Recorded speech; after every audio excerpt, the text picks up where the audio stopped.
Hola amigas y amigos de los sábados culturales, bienvenidos a este programa que yo sé que tiene menos asistencia, pero no deja de tener la suya. El tema de hoy lo voy a dedicar efectivamente así a Isaac Asimov, un escritor bien importante en el campo de la ciencia ficción y en el de la divulgación, por varias razones. Una, porque me la sugirió una persona, un visitante, que me envió un mail. Me dijo, ¿por qué no habla de Asimov? A propósito de divulgadores, me dijo, no hay escritor que haya hecho más libros de divulgación. Y esa sugerencia fue acogida por otras personas que le pareció bien y me dijeron que lo hiciera. Segundo, porque ya hice un programa relativo a Will Durant, un tremendo historiador que no descubrió nuevas tesis ni ninguna cosa, pero fue un divulgador de primerísimo rango, un gran historiador, por mucho que los colegas académicos suelen mirar a Durant por arriba del hombro, como siempre ocurre en estos ámbitos, ¿no? Y por otro lado, Asimov es muy interesante por esta doble cualidad que tiene, por un lado de autor de ficción, de ciencia ficción, y por otro lado como divulgador.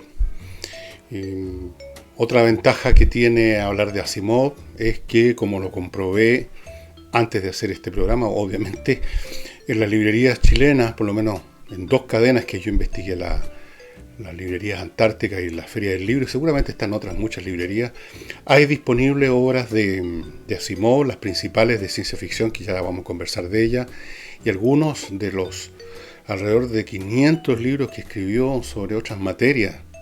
Este hombre escribió realmente como un obseso. Para ubicarlo un poco, para los que no conocen nada de él, Asimov nació en Rusia en 1920. Familia judía, de los muchos judíos rusos que emigraron a Estados Unidos a fines del siglo XIX, principios del XX, y murió Asimov en 1992 en Nueva York de la manera más absurda, porque era un hombre de muy buena salud, murió a los 72 años, que no es gran cosa, y resulta que en una transfusión de sangre lo contaminaron con el SIDA. Debe haber sido una de las primeras personas que se contaminó con el SIDA. Él era, no hay otra forma que se haya contaminado, era heterosexual, casado con una dama que murió no hace mucho, y fue una transfusión. Eso se supo y se guardó ese secreto, porque sonaba mal en esa época, y fue así que murió a los 72 años, cuando estaba en la flor de su edad, como dice un amigo mío que le gusta el humor negro, murió en perfecto estado de salud. Escribió más de 500 libros, o alrededor de 500 libros, y creó, como lo he explicado muchas veces, todo un mundo. O sea, no se limitó a escribir algunos libros de ciencia ficción, escribió bastante, sino que con esas historias suyas, cuentos primero, novelas, en fin, él estableció ciertos parámetros, como diseñó la arquitectura de un cosmos dentro del cual se han movido otros escritores. Su profesión fue bioquímico.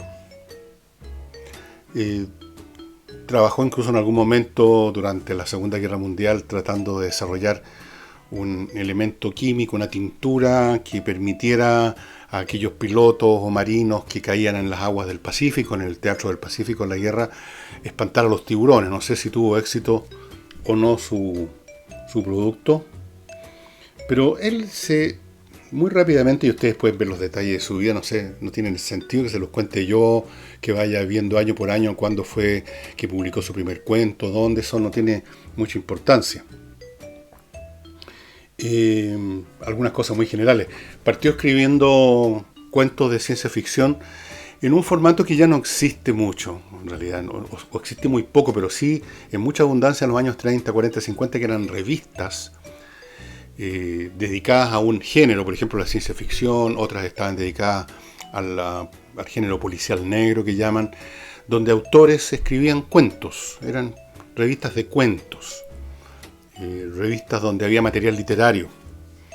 Y él empezó el año 39 con historias cortas para estas revistas, y ya tempranamente, en 1941, se hizo famoso con un cuento que se llama Nightfall, que es un cuento acerca de un planeta que solo experimenta la oscuridad, o sea, una noche, una vez cada 2049 años. Eso lo puso de inmediato en el primer plano de los autores de ciencia ficción, que era un género que tenía muy fértil en esos años, en esas décadas. Ahora ya no tanto, ni mucho menos.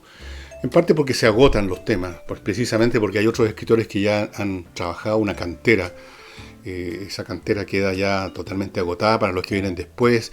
Se suman a eso temas de los intereses del público. Igual que las novelas policiales, pasó lo mismo. Las novelas policiales tuvieron una época de prosperidad, de boom, en un determinado momento histórico por determinadas razones, y luego pasan al olvido porque la gente empieza a consumir ese tipo de cosas en la televisión, las series de televisión, etc.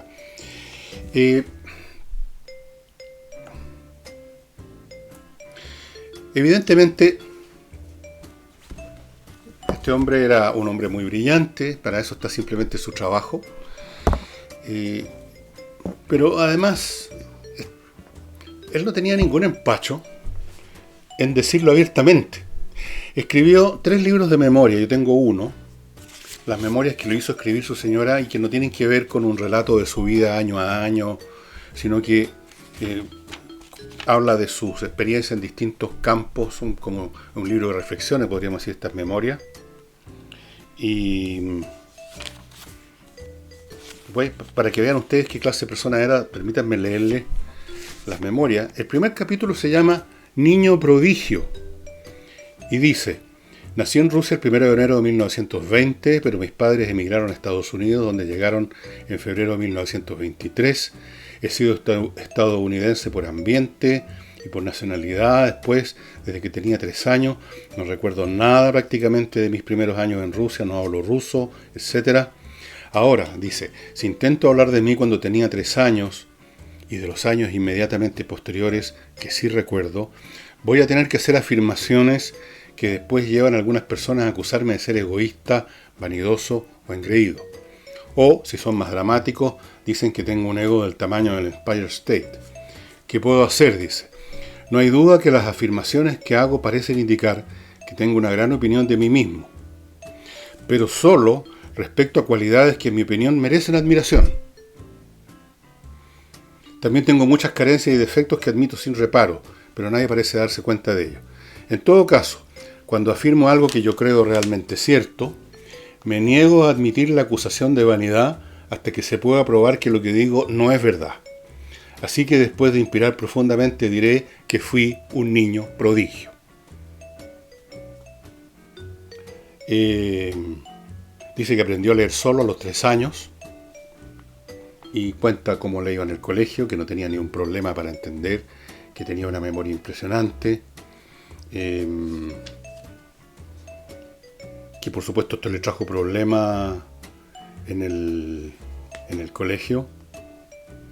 Dice que se asombraba que los demás niños tuvieran problemas con la lectura. En algún parte dice: me pregunto por qué quien demuestra una capacidad atlética superior es admirado por sus compañeros de clase, sin problema, mientras que quien demuestra una capacidad intelectual superior es odiado. ¿Hay algún convencimiento oculto de que es el cerebro y no los músculos lo que define al ser humano, y de que los niños que no son buenos en deportes simplemente no son buenos, mientras que los que no son inteligentes se sienten infrahumanos? No lo sé.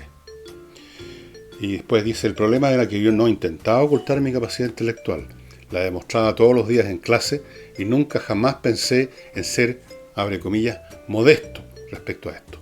En todo momento hacía alarde de mi brillantez con alegría y ya puede usted adivinar el resultado. Me convertí en objeto de todas las burlas, desde luego que sí, etcétera, etcétera. Bueno, yo creo que algunos de ustedes, es probable también que sean personas de esas capacidades, algunos de los que están escuchando, según las estadísticas, si ustedes son 20.000 o 30.000 visitantes que están viendo este programa, tendría que haber por lo menos unas 200 personas que están más o menos, o menos, pero por ahí, en el rango que permite este tipo de cosas, aprender a leer a los 3 años y cosas así. Y seguramente en el colegio tuvieron la misma experiencia de que ser un poco más listo, ser más rápido, estar leyendo antes que los demás, estar interesado en otras cosas, produce un rencor que dura toda la vida después.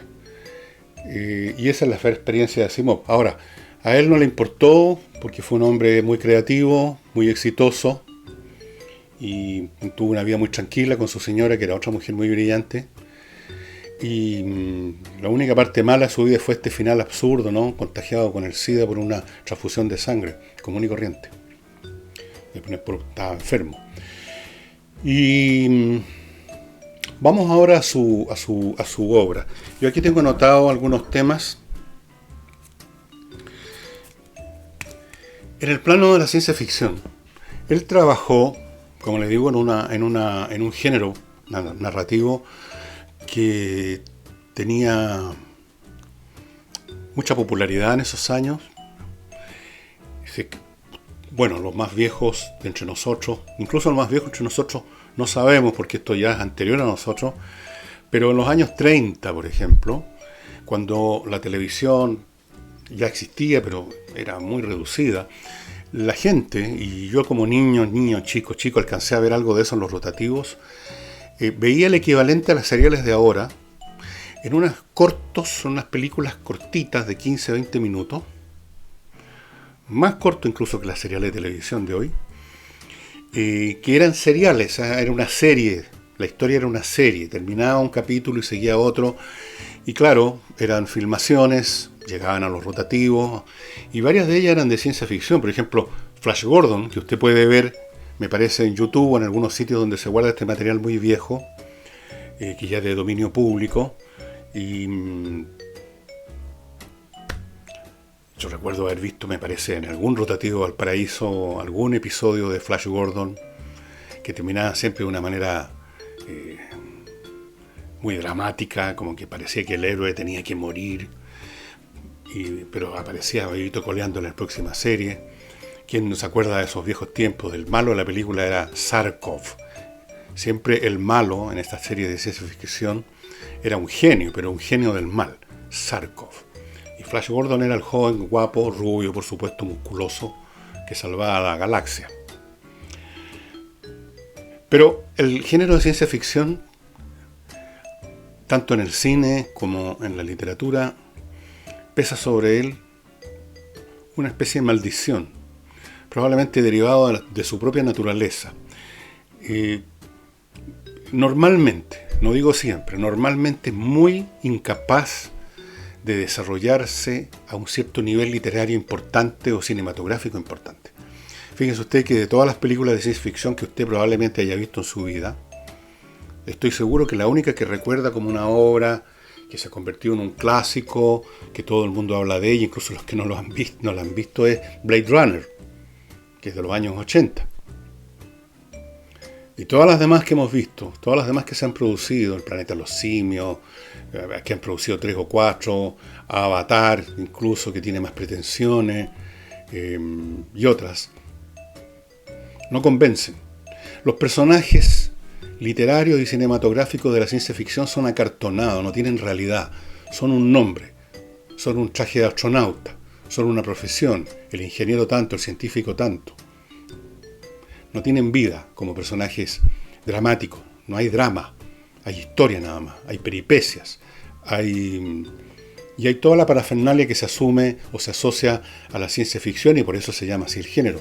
Mucha tecnología, que los viajes en el tiempo, que los viajes en el espacio, que los cohetes, que la máquina del tiempo, que los supercomputadoras como HAL, Bueno, esa otra película que sí se recuerda importante, la estaba olvidando, 2001 Odisea del Espacio. Interesante película. Aunque también los personajes son de cartón. Son de cartón. Y de eso no escapó Asimov. Asimov era un escritor, desde el punto de vista puramente narrativo, literario, un escritor bastante plano. No era un hombre, no era un Sommers, no era un Faulkner, un Steinbeck, un escritor o un Hemingway, si es que a usted le gusta Hemingway. No era un tema, no era un escritor que tuviese una prosa que destacara por su belleza, sus metáforas, su profundidad, su penetración psicológica. No era desde luego un Tolstoy, tampoco era un Dostoyevsky, no era un Anatole France. Cuenta historias, pero las cuenta bien, pero los personajes son esquemáticos. Y eso es una maldición que persigue a la ciencia ficción desde los tiempos más remotos, porque el sujeto de la ciencia ficción es precisamente la ciencia, a veces, y la ficción, siempre, pero no el drama. Hay poco, no es que no haya nada. Si ustedes ven una serie que se está dando ahora en una cadena que es Prime Amazon, me parece que es, una serie que se llama El hombre en el castillo. Está basada en una novela de ciencia ficción de Philip Dick que se llama El hombre en el castillo. Ustedes van a notar lo mismo. Incluso en la novela, que es una novela que se ha convertido en un objeto en un ícono, en un objeto de culto. Si ustedes la leen, yo la leí hace muchos años. Es interesante, ingeniosa. Imaginar que los alemanes y los japoneses ganaron la Segunda Guerra Mundial y que invadieron unos la mitad este, los otros la mitad oeste de Estados Unidos y la constituyeron en parte uno del Reich, el otro del Imperio japonés, y todo lo que sucede en las peripecias, las cosas. Está todo muy bien, es muy original, pero los personajes son bastante también acartonados. Y si ustedes ven la serie, que yo en un momento dado abandoné por lo mismo, los personajes son hasta desagradables. Son unas caricaturas ambulantes. Es una maldición. La ciencia ficción tiene eso. Ahora, en Asimov es tal el grado de invención de su peripecia, de la parte guión, llamémoslo así. Es tal la creatividad con que generó estos espacios nuevos, esta arquitectura donde otros autores han entrado y han creado sus obras. Esto es como cuando en Hollywood se hacen muchas películas con los mismos escenarios. Por supuesto, las películas del oeste usan las mismas calles, con el mismo salón, las mismas carretelas. Están ahí, se convierten en un commodity para cualquier película. Bueno, lo mismo sucede con Asimov. Yo les voy a mostrar aquí, están en castellano, por si acá. Solo 3 de algunos de los libros. Robots e Imperio. La saga de los robots es muy importante en Isaac Asimov. Él creó lo que se llaman las 3 leyes de la robótica, que se supone que están inscritas en el meollo, en el kernel, digamos, del programa de los robots de las novelas de Asimov. Las 3 leyes de la robótica son que primera ley número 1, que los robots tienen que aceptar cualquier orden que se les dé, siempre que esto no implique dañar, o menos aún liquidar a un ser humano. Toda orden deben obedecerla. Segunda, que ellos deben obedecer, deben obedecer cualquier orden, o deben proteger su propia existencia como robot, siempre que no viole la regla anterior. Es decir, usted puede ordenarle a un robot cualquier cosa menos que mate o dañe a un ser humano. El robot va a buscar siempre su supervivencia, pero si usted le ordena su destrucción, la va a obedecer siempre que no dañe a un ser humano. Bueno, no me acuerdo exactamente el orden de las 3 leyes de la robótica. Usted las puede encontrar en Google. Ahí se las explican las 3 leyes, muy elegante la formulación. Él creó eso. Creó novelas en que los robots son compañeros profesionales de los seres humanos. creó una novela que dio lugar, El robot del Bicentenario, me parece que se llama, o El hombre del Bicentenario, que se hizo una película con Robin Williams, un robot que quiere ser humano. Se han hecho muchas películas con las obras de él.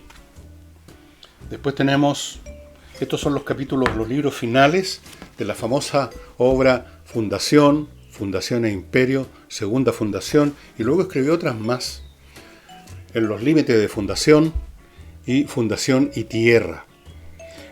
Porque toda la historia de Fundación, Imperio y Fundación transcurre en una época tan en el futuro, que no solamente el hombre ha conquistado o ha llegado a los planetas de su sistema solar, sino que se ha extendido por muchos o todos los planetas de la galaxia. Imagínense ustedes, de la galaxia, donde hay billones de planetas. Y hay un imperio galáctico. Y ya nadie se acuerda que existió un planeta original, que es la Tierra, donde empezó toda la historia humana. Hasta que llegó un momento, que es en este libro, donde algunos empiezan a buscar ese origen, empiezan a escarbar qué hay de cierto en estas leyendas sobre la Tierra, tal como nosotros, o en algún momento podríamos estar excavando las ruinas, no, ni siquiera las ruinas de Sumeria, sino que buscando el Santo Grial o algo por el estilo. Él inventó el concepto de la psicohistoria. La psicohistoria se supone que es una ciencia matemática, sociológica, histórica, que es capaz de hacer predicciones a larguísimo plazo de la conducta humana, de la conducta de las sociedades, no de las personas, sobre la base de regularidades estadísticas. Porque tal como las moléculas que están en un envase, en un cilindro, usted, supongamos que le ponga un nombre, un número a cada molécula de las billones de moléculas de oxígeno que hay adentro. Usted no puede, es absolutamente imposible prever la conducta, para dónde se está moviendo y cuándo cada molécula. Pero también eso importa poco. Lo que interesa son lo que se llaman las variables macro, la presión, la temperatura, la compresión en que se encuentra ese gas dentro del cilindro.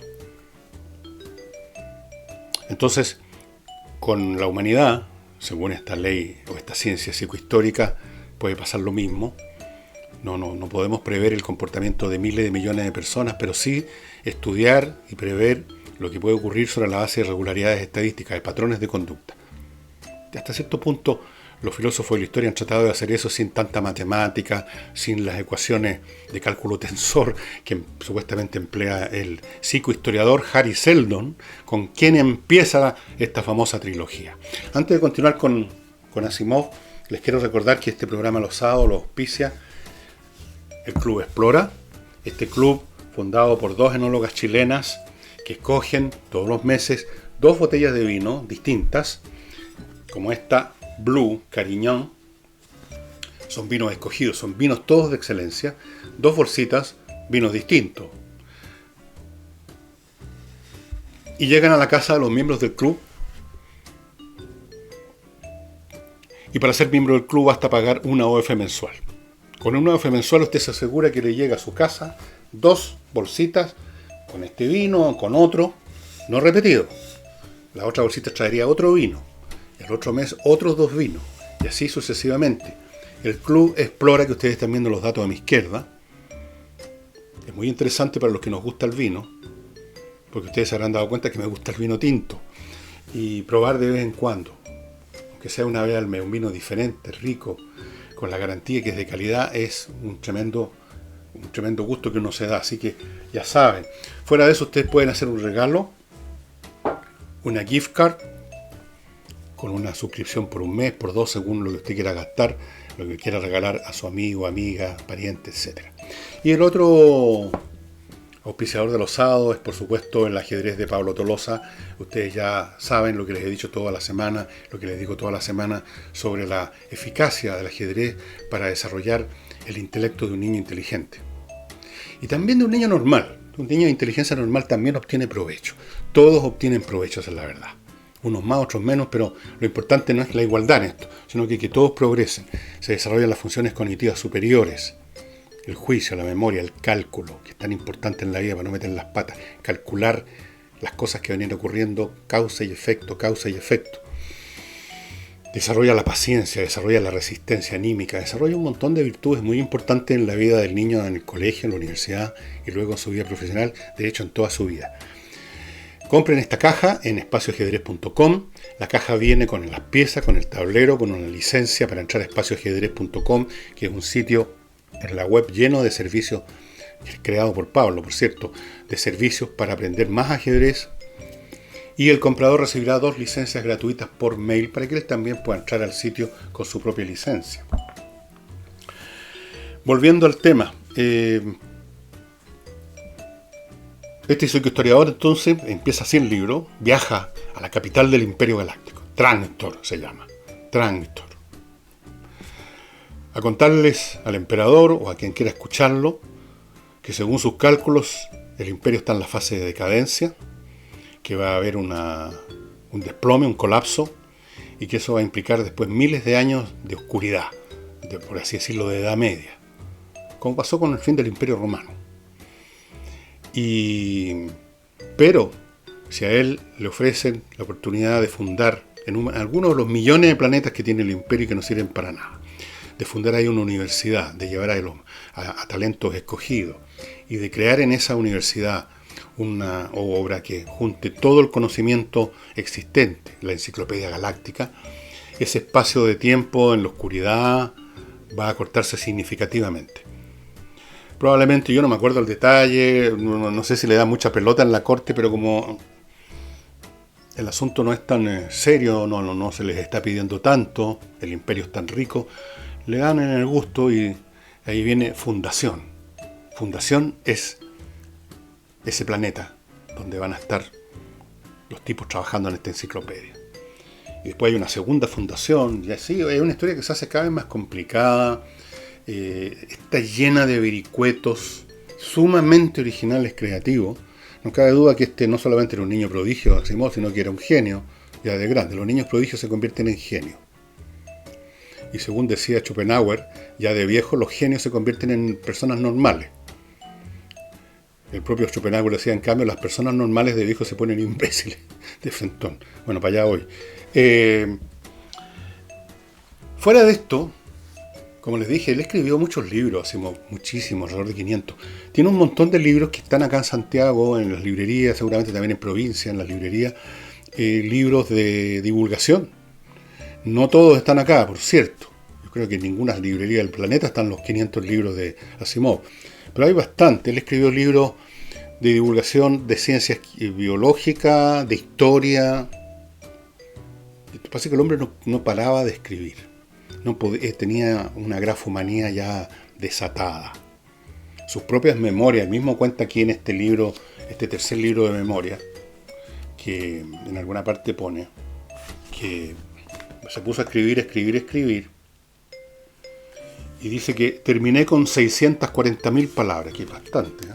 640.000 palabras, debe ser como 1000 páginas más o menos, algo así o más. Era un grafómano, un enfermo, una persona que no puede parar de escribir.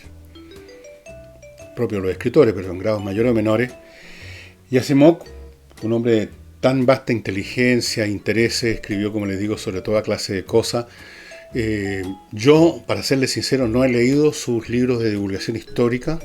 Para eso tengo a Will Durant, que debe haber sido bastante superior a Asimov en esa materia.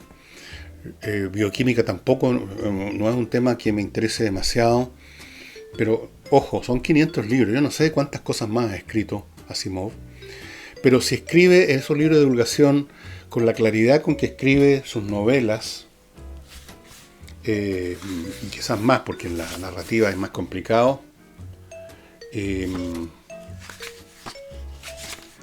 vale la pena.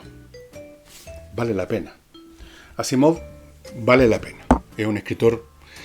Yo quiero insistir en Fundación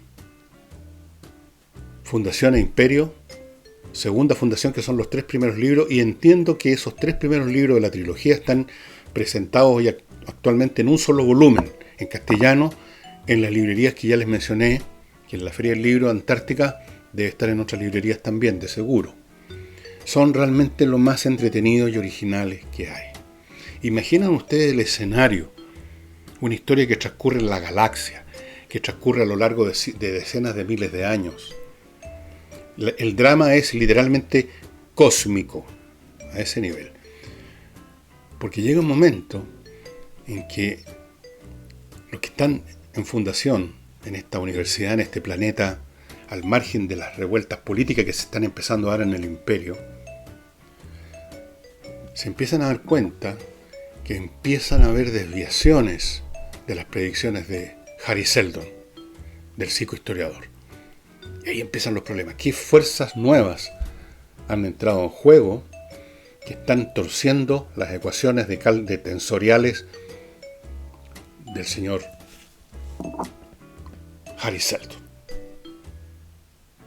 Para los interesados en qué es lo que es el cálculo tensor, les sugiero que echen una miradita, si es que no se derrumban de lata, a alguna enciclopedia, una forma de cálculo más o menos complicada. ¿Cómo explicar? Bueno, es bastante más complicado que el cálculo, digamos, normal de derivada y el cálculo infinitesimal. Pero da lo mismo, porque uno no tiene necesidad de entender ni siquiera la tabla del 3 para leer esto. Da lo mismo que con qué instrumentos matemáticos este supuesto psicohistoriador descubre las leyes de desarrollo de la historia humana. Isaac Asimov es un tremendo escritor, fue un tremendo escritor. Se han hecho películas con sus obras, recuerden. Y yo diría que está a la altura. Los tres grandes escritores de ciencia ficción son Isaac Asimov, Arthur Clarke, Robert Heinlein. Yo diría que están ahí los tres que crearon mundos más grandes. Hay muchos otros escritores, por supuesto, originales, con sus propios esquemas, como este Philip Dick, pero Isaac Asimov es como el dios creador, es como el que dijo Fiat Lux, de un universo completo.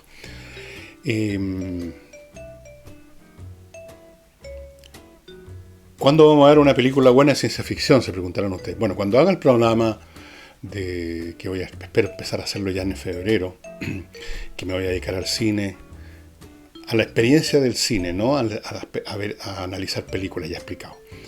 El tema de la ciencia ficción va a aparecer, porque hubo un tiempo en este país cuando existía eso que se llamaba rotativo, y íbamos los niños en manada todos los fines de semana al cine, a los rotativos, en que el género de ciencia ficción era absolutamente uno de los dominantes. El otro eran las películas de guerra y las películas de vaqueros.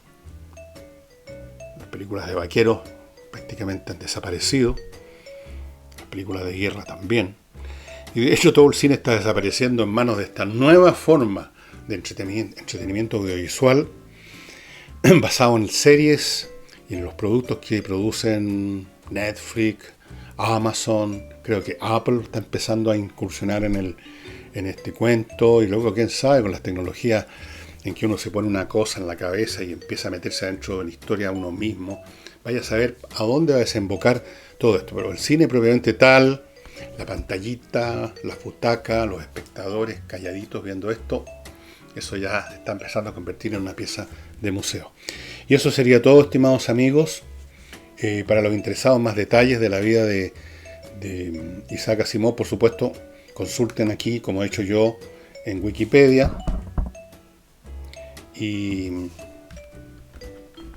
Pero lo más importante, ahora los que leen en inglés están al otro lado, porque ahí van a encontrar todos estos libros que les mostré yo y más, porque allá arriba hay otros montones de Isaac Asimov.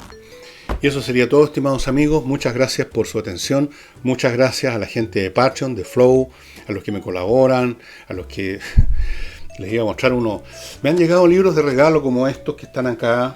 Me llegaron, creo que alguna vez mencioné, las obras completas de Anatole France en una edición nueva, maravillosa, de la editorial Pléiade, una gran editorial francesa, papel. O sea, una edición exquisita en francés para que yo los leyera en su idioma original.